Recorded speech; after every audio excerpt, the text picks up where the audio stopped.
જામનગર શહેર કોંગ્રેસ સમિતિએ પક્ષવિરોધી પ્રવૃત્તિના આક્ષેપો બદલ 6 વ્યક્તિઓ સામે મોટી શિસ્તભંગની કાર્યવાહી કરી છે।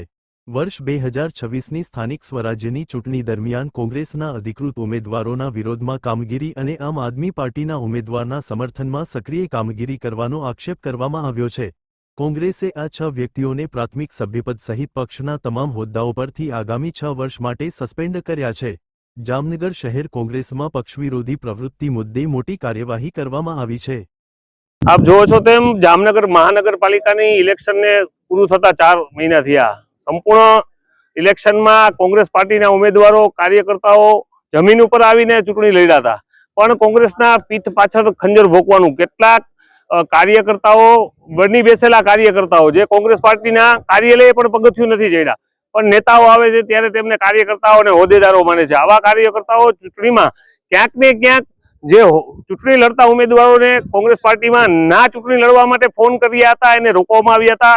ત્યાર પછી જેની રોલ હતો એ રોલ એને વોર્ડમાં પણ નિભાવ્યો છે। ક્યાંક ને ક્યાંક કોંગ્રેસ કાર્યકર્તાઓને ઉમેદવારોને હરાવવા માટે એમના સગા સંબંધીઓથી લઈ અને જ્યાં જ્યાં એના છેડા પોતા હતા ત્યાં કોંગ્રેસને મતદાન નહીં કરવાનું, સોશિયલ મીડિયામાં પણ આવા તત્વો જે છે જે કોંગ્રેસના બની બેઠેલા અને ભાજપ સાથે મળેલા વ્યક્તિઓ સોશિયલ મીડિયાના નામે સોશિયલ મીડિયામાં ઘણા કાર્ટૂનો બનાવી કોંગ્રેસની છબી અને ખાસ કરીને કોંગ્રેસનું વાતાવરણ ચૂંટણીમાં બગડે અને ઉમેદવારો આ કામગીરી કરી હતી। 4 મહિના થયા પછી આમાં ઊંડા ઉતરી પરામર્શ કરીને વોર્ડ વાઇઝ બધા ઉમેદવારોને સંકલન કરી એની સાથે ચર્ચા કરી અને આ આખો બાયોડેટા ભેગા કરી આના એવિડન્સ ભેગા કરીને પ્રદેશ પ્રમુખ અમિતભાઈ ચાવડા સાથે બેસી અને આમાં જે લોકોને નોટિસ દેવાની હતી નોટિસ પણ આપી હતી। ત્યાર પછી એમના જવાબ પણ આવ્યા, પણ એ જવાબમાં ક્યાંય એવો ઉલ્લેખ નહોતો।